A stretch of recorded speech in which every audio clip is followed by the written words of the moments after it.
Whenever you're ready. Welcome, Tov. Good morning, each and every one of you. This is part 2 of a 3-parter. From the years 1985 to 1995, in addition to the congregation, I was teaching 10th, 11th graders, day school, an elective, 2 electives. One of the electives was Jewish prayer, but it was Jewish prayer that no one could basically conceive of because any of the prayers was not found here. This was not going to be all that helpful at all. Because of my background, I was able to look into a collection known as tchinas. Now, tchina has nothing to do with something that you ask the person to put on your falafel when you're in Israel. This is a totally different word. The word tchina itself means a supplication. Your typical woman, Jewish woman of Eastern Europe, could probably follow the Siddur, but had no idea what the Hebrew meant. There was a literature provided for the God-fearing Jewish woman of the shtetl, prayers for each and every day, prayers for each and every festival, and prayers for each and every occasion.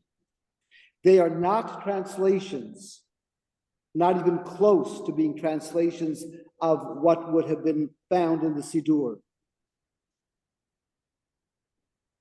They are prayers that provide the woman with background that was felt necessary for your typical Eastern European woman to have.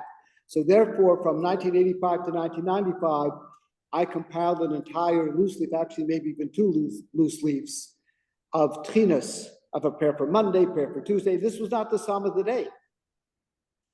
What I'd like to do today is the prayer for Tisha B'Av. The tchina for Tisha B'Av, you have the text before you. Those of you who were with me for the first session 2 days ago, one of the things that I typically do is to divide the prayer into sections. It's easier because each prayer has sections to it, unless you're talking about a one-liner. The first section here is your opening. How do you appeal to God?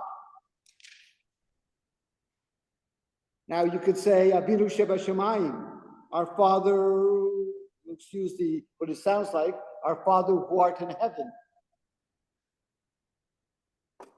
Master of the universe, Ribono Shel Olam. But one thing, whatever you choose for an opener, and there's going to be a paragraph afterwards, better be sure that whatever you have to say afterwards and the opening connect. Otherwise, where are you going on this? So if you look at the opening here, you have the exact, at least the first part, your exact translation of the first part, El Malei Rachamim, Father full of compassion, who judges this world mercifully. And you can ask the question for another time, what is the difference between mercy and compassion? They're not the same. We could probably have an entire shiur on that.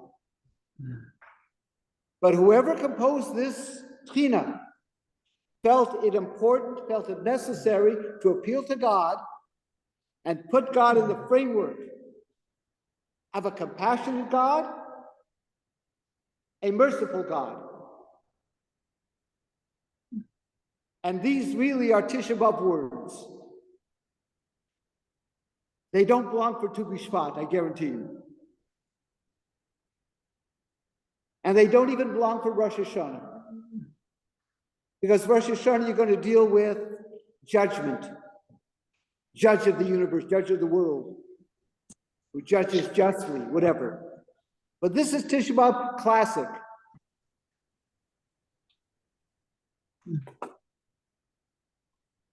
when we look at traditionally the causes of Tisha B'Av, we typically go to the Gemara. We go to Maseches Gittin, the Tractate of Gittin. You have the very well-known story of Kamsa and Bar Kamsa. And that is the story that led to the destruction of the Beis HaMikdash. Not according to whoever authored this Tchina. There is absolutely no mention of Kamsa and Bar Kamsa. The author of this midrash uses a different source. And the source that the author of this midrash uses is the Medrash. And the Midrash is dealing with when Moshe Rabbeinu, contrary to God's wishes, but following the wishes of the Amcha, those who left Egypt, is prepared to dispatch 12 spies to scout out the land of Israel. Now, this is a pachin ponim, to slap in the face to God. What part of promised land don't you understand? I'm standing behind this. You have divine guarantee that it's a promised land. How dare you insist on sending out spies to see for yourself?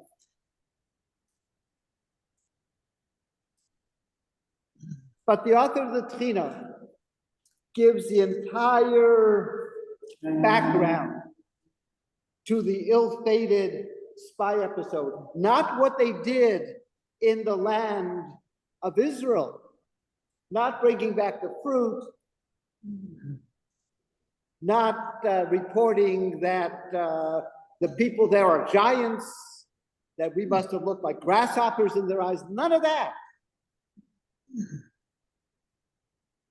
But the aftermath, the response on the part of the people. And that was Pach and Ponim number 2 to God. Because God has every right to say, what are you crying for? You're taking their word against mine, and you're crying for their word, you're not crying for my word. This is the epitome of disrespect. Background, when did this happen? When did the spies return with their negative report? It wasn't on Halloween. It was on Tisha B'Av.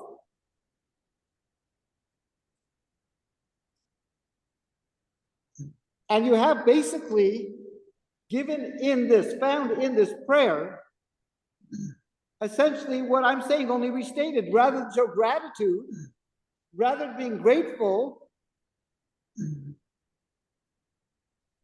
and not only did you free us from enslavement, but you're bringing us into Gan Eden too. We're going to a promised land. No, we got to see for ourselves. And these men returned. The 12 returned.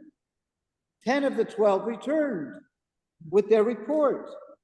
And as a result of that report, what ensued? What took place as a result? They didn't listen to the 2. They listened to the 10. What resulted because of the report of the 10? They went to pieces. They're crying. Now, you don't have to answer this, it's a rhetorical question. But if you remember when you were young, toddlers, 5 years old, 6 years old, maybe your parents didn't. I think many of our parents did. You cried for some reason. And your parent says, you better stop crying, otherwise I'm going to really give you something to cry about. Okay, thank you. At least you told me I didn't have freak parents. It's good to know that there are other parents similar to mine. But this is precisely what God did. What are you crying for? You better stop crying. Otherwise, I'm going to give you something, really something to cry about. And what was the something really to cry about? Not once, but twice. The Churban Bais Rishon, Churban Bais Sheni, destruction of the first temple, destruction of the second temple. That is part 2.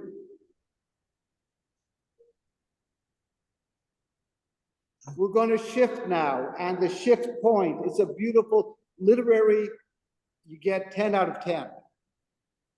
That line as you foretold it, so it was.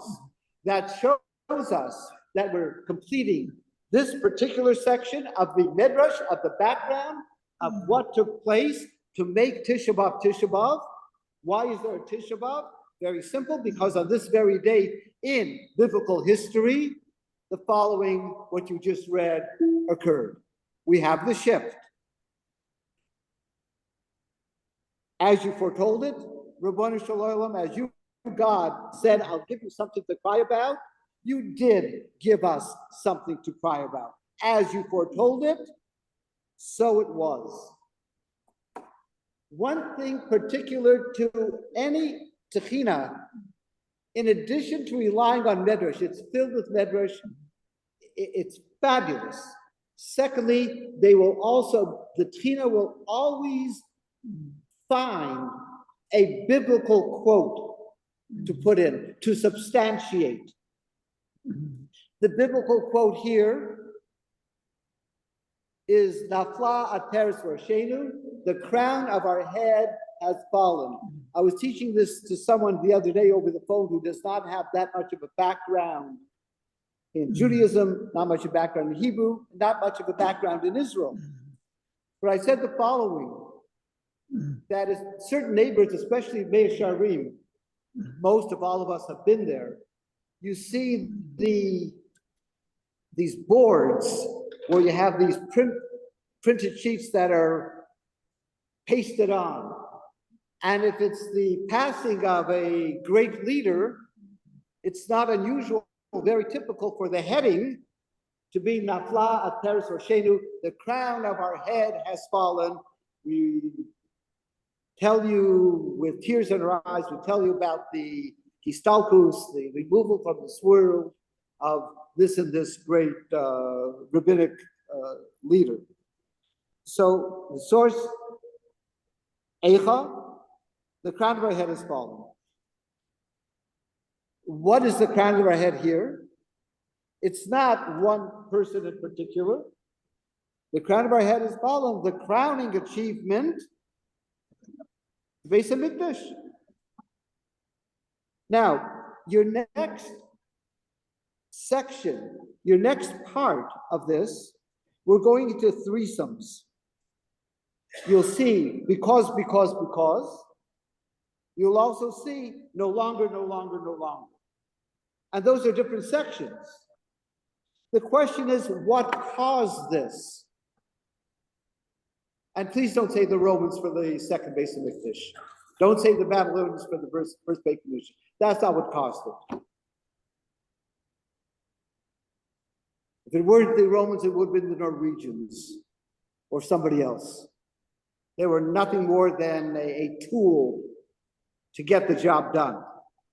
What caused it? We caused it. What did we do? I'll give you 3 examples of what we did to deserve our crown to fall from our heads, and that which followed afterwards. 1, egregious sins. We are sinful creatures. Now, I don't remember the last time I looked at any elephant and had enough knowledge about this elephant's background to say, you see that elephant over there? That's one sinful elephant. An elephant, other than maybe a family pet that you get very close to, I remember once years ago, I was in Haifa, we're walking past someone's dira, someone's apartment. The dog was misbehaving. It was clearly somebody from Germany from, this was in the 60s. So she said, ein schlimmer Hund, right? She said, this is a bad dog I have. But we don't have, there's no bad bears, bad orangutans. They don't have that. But we are bad. We are sinful. And our sins will catch up with us. Our sins will cause catastrophe. Number 2, disrespect. We are living at a time. I can't speak of all cultures. I can speak of the American culture. I can speak of the Israeli culture. We have nothing but disrespect on hormones going on right now. There's no respect for others. There's no respect for religion. There's no respect for ourselves.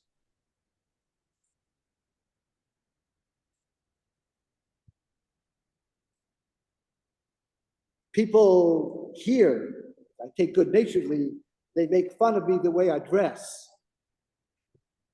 Coming to shul every day, the way I dress. No, wait, hear me out, please. So it occurred to me the following.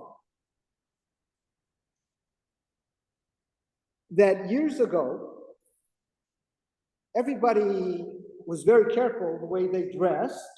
They would not go outside, go to a shopping mall or whatever. It looks like a beach party. Board a plane, it looks like a beach party in the summer. But no one was concerned about being politically correct with the speech. We have the exact opposite now. We're so careful what we say, but nobody takes care the way they dress. Here in the Tchina, they didn't take care the way they interacted with other people. There was nothing but tremendous amount of disrespect, not only the people, but this isn't even the Tisha B'Av time of year. This is the Shmira days, half year away, maybe more than half year away. The Shmira days, what happened during the 7, at least up until Lag Bomer anyway? The students of Rabbi Akiva were disrespectful. Now, we can go into that another time. But if they show disrespect, what do you expect from the common person? There's no respect. Rodney Dangerfield wasn't the first one. He just made money on it when he kept on saying, I don't get any respect around here.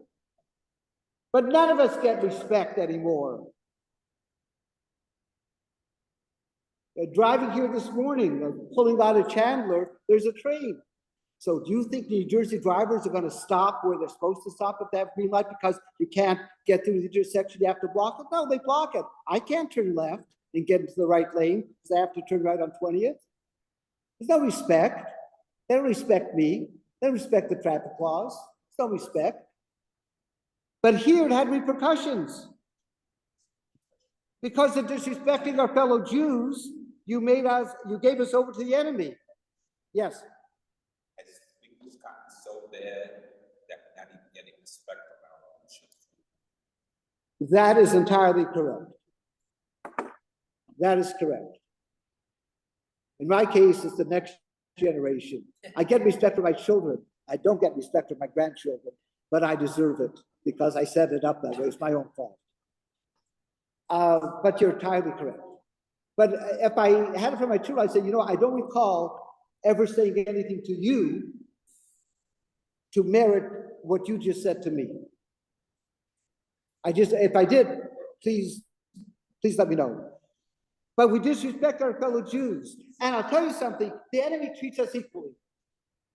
Hamas does not care whether we're observant or whether we pork on Yom Kippur. To them, a Jew is a Jew. And they're not the first, you know that as well as I do. For the enemy, we are all the same. We are the ones. Oh, I heard a rabbi years ago, a Bronx rabbi about another Bronx rabbi. He's no Jew. Wasn't even, he's no rabbi. That would have not enough. He said he's no Jew. So if a rabbi can say that,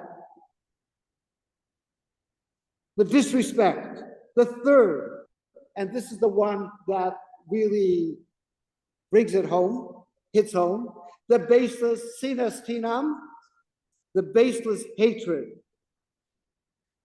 that we had toward one another. Why do you hate this guy? I have my reasons. You want to spell them out? No, I don't have to. So you probably, why? I just don't like him. Did he do anything to you? No. Say anything to you? No. Just don't like him. I said to someone recently, during the 3 weeks that we're in the midst of right now, you don't want to shave? Gesundheit hay. Laundry, Gesundheit hay. 9 days, no meat, Gesundheit hay. But no one ever said, take somebody that you dislike for no reason at all, take them for lunch. If that was the cause of Tisha B'Av, then do something to ameliorate it. And Tisha B'Av didn't happen because of our clothing. I guarantee you. Tisha B'Av didn't happen because of any Norelco failure. Tisha B'Av didn't happen because of any Maytag. So those are your three because we shift again. Now that was the cause. Now we have the result. 3 results. 1, we no longer could bring sacrifices and offerings. Finished. None. There's no Beis HaMikdash. Second, there's no Ole Regel. There's no travel. Sure, you can travel to Yerushalayim. You probably couldn't travel to Yerushalayim either. For the first couple of years, probably yes. But 7 years after, with the failed Bar Kokhba revolt, they made sure there was no Yerushalayim. They plowed it under. They salted the ground. Nothing could grow there. Yerushalayim. First, the temple was in ruins. Then Yerushalayim was in ruins. So, because of this, forget about the korbanos, the sacrifices. Forget about Yerushalayim, which we never did. We never forgot about the sacrifices. They're incorporated to the davening. Yerushalayim, for sure, we didn't forget about. And the third one, no longer could we appear before the radiance of your holy Shekhinah. That's a tough one. Because regardless of where you are in this world, I think the greatest challenge is to appear before the Shekhinah, to know that we have appeared, to believe in the deepest of our hearts that we have appeared before the holy Shekhinah. I'm here before you, but am I really here before you? And that can be very frustrating. I'll go you one better, excuse me for deviating. I feel your presence. Do you feel my presence? And that's a question we should be asking. Shift again.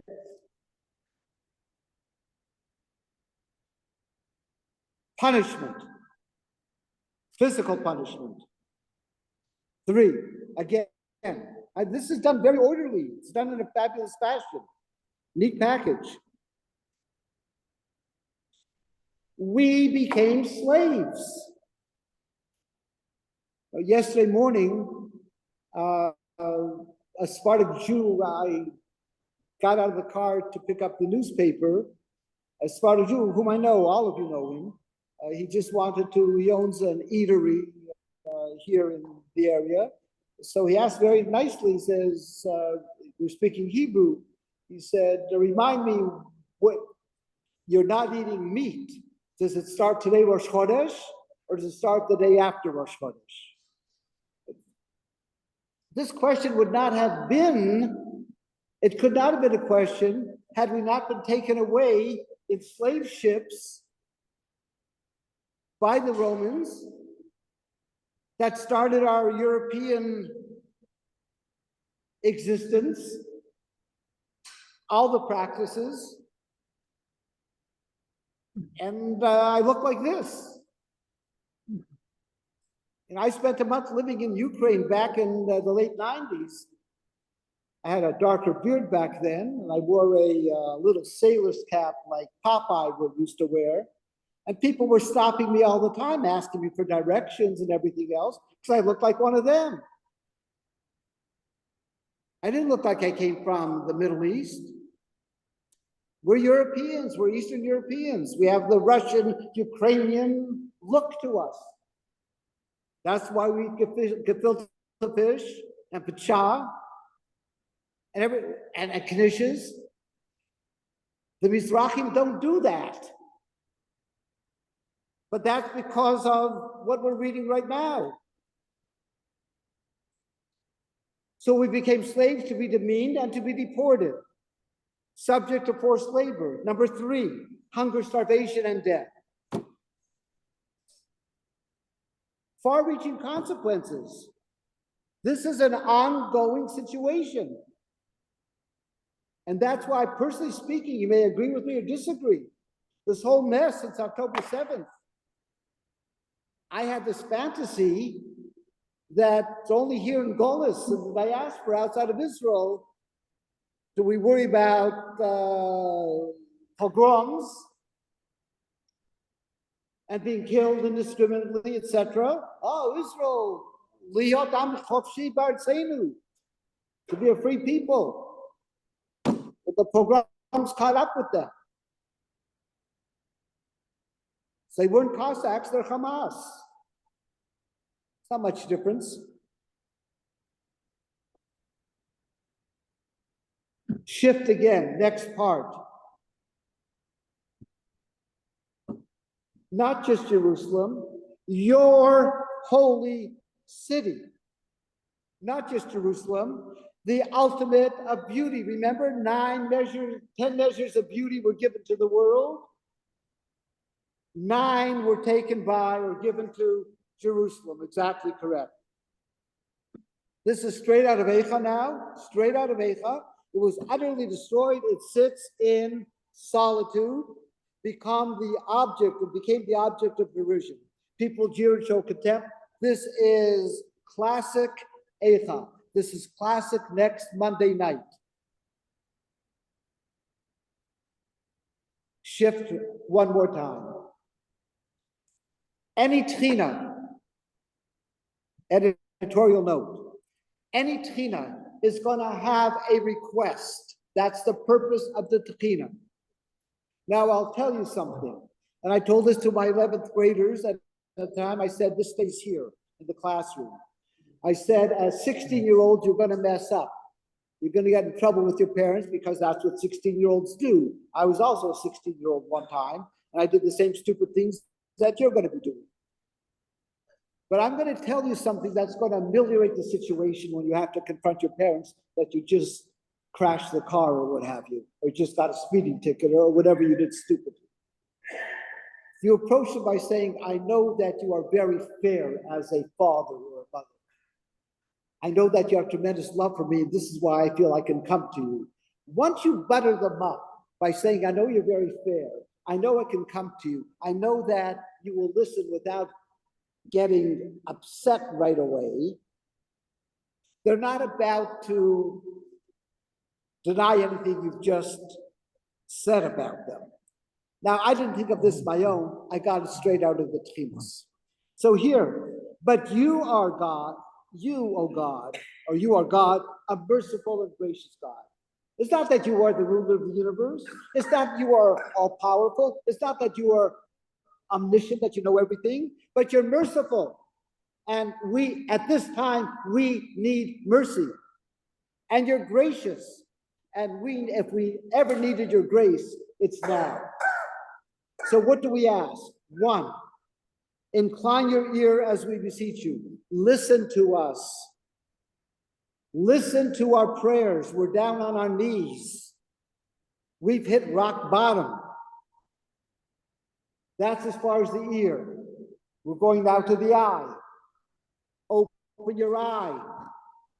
Look at what's going on. Look at our distress. It doesn't take a rocket scientist to see the misery that we find ourselves in. And the third, again, your threesome, be mindful of our homelessness. Vuahim zolach gain. Where should I go? Every door is locked. Remember that Yiddish song? The whole list of the tearjerker Yiddish songs? This is one of them. Right? There's no door open for me. I was speaking with someone, they said in Teaneck, tell me about your parents. Well, my mother lived in Cuba for 10 years. I said, that's probably because you couldn't get into the United States. He said, that's exactly correct. Mm-hmm.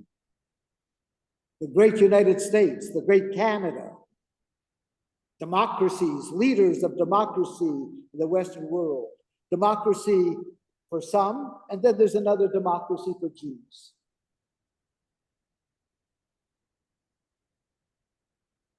Be mindful of our homelessness and our vulnerability.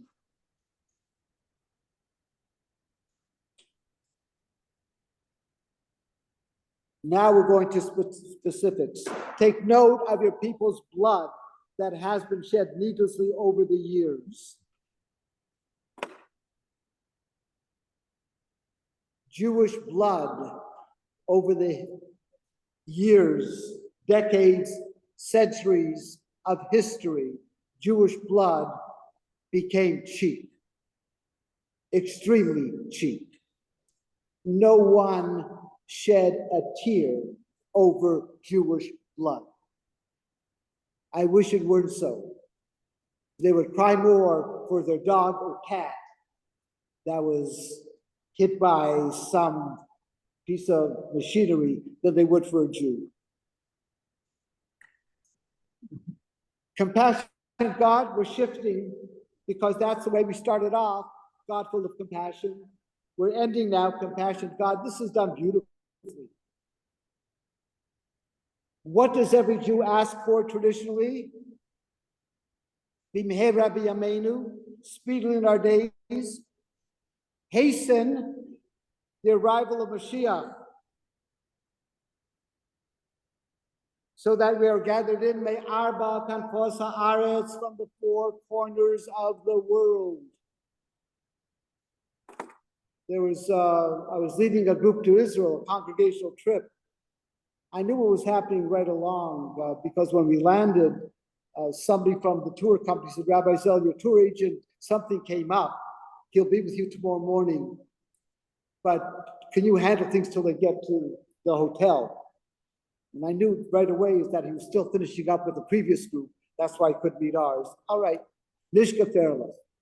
So I grabbed the microphone when we got on the bus and I said, as soon as we pulled out of the airport, I gave a little history of why it's called Ayalon, the main highway, number one.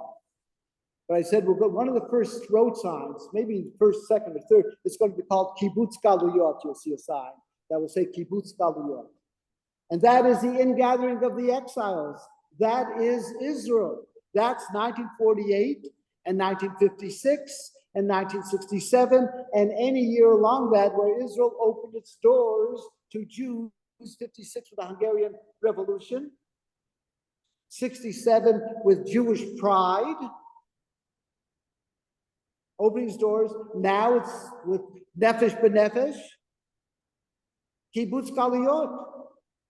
We were on a plane when we were living in Dallas. There was no direct flights. So we either switched on this side of the ocean or the other side of the ocean. We took an Air France from Charles de Gaulle to Tel Aviv. So it's a narrow body 3-3. So beside my wife, on one side, a French Jew, who said openly, she said, we own an apartment in Tel Aviv because sooner or later we're going to have to use it. Not stupid. Israel will open its doors to her and others like her. So hasten the arrival of Mashiach, that we're gathered for the four corners of our dispersion. Number two, rebuild the holy city of Jerusalem through fire. And that one got me. I had to stop and think for a moment. What would you have expected? Right? We should be going back to Jerusalem with your compassion. So what's this fire business? I'm throwing it open. I'll give you the answer in 1 second. The light? Okay. Next week at Mincha, and only the Shaliach Tzibur, not us, he will include a tefillah, and that's what we're doing. That's number 3. That's the third part of it. So I'll give you a little teaser. We're going to be doing the prayer Nachem. It's in the gray box, page 240. And toward the very conclusion of it, it says the following. Ki ata Hashem ba'esh hitzata. For you, God, you brought Jerusalem down in fire. And if you brought it down in fire, build it up in fire. What's fair is fair. You didn't bring it down in Rachamim. You brought it down in fire. So it only makes sense that you rebuild it with fire. The closest we've come so far, but we didn't quite do it yet, was when? Rebuilding it in fire.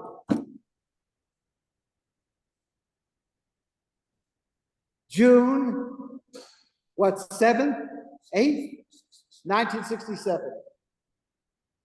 All the firing of the guns, the rifles of the Israeli soldiers. The fire was there. The firepower was there. Jerusalem was reunited through fire, not through peace negotiations, but through fire. If it were peace negotiations, I don't know what the end result would have been. I'm not as optimistic. But that's my 2 cents for what it's worth. So borrowing, whoever authored this knew the prayer Nachem. And whoever authored this said, this is a very good ending. Rebuild your holy city of Jerusalem through fire. And now you have standard phraseology. Where is this from? Turn our mourning into dancing. This is an easy one. Say again? Well, that's true, but every morning. This is one of them is morning, in the morning. I think it's number 20.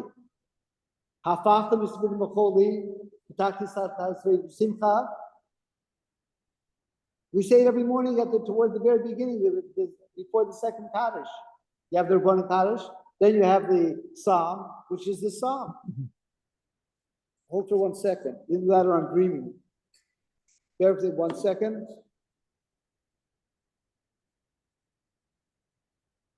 Here we go. Yeah, it's number 30, not 20.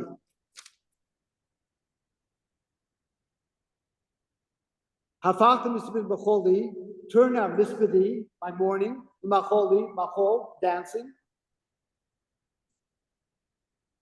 Turn our mourning to dancing. May this take place speedily in our days. There you have a tefillah, a bakosha, a request, a techina that you would not find in the prayer book. My prayer is that if you could take a little bit of this into next Monday night and next Tuesday, I can't help but feel that you're going to have a meaningful fast. We always say tzom kal, correct? You should have an easy fast. I say the following: may the fast be easy physically, may it be ever so difficult spiritually. And if we can achieve that, then Tisha B'Av will truly take on a richer meaning and a fuller meaning. And we pray that this Tisha B'Av be the final Tisha B'Av that we as a nation must observe, that a year from now comes the 9th of Av, that it be a day only of rejoicing and feasting and thanking the Kodesh Baruch Hu that he has seen to it that we're on the way of truly rebuilding Yerushalayim Habduya. I thank you so very, very much. I think we're good for time. Is that right? Okay. I did not participate at all, but if somebody here would lead us in the Birkat Hamazon, I'd be very grateful.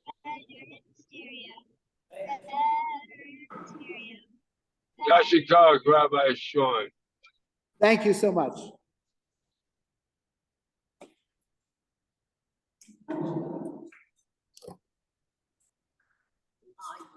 I hope I know what I'm doing. Nishkoa, very nice, very nice.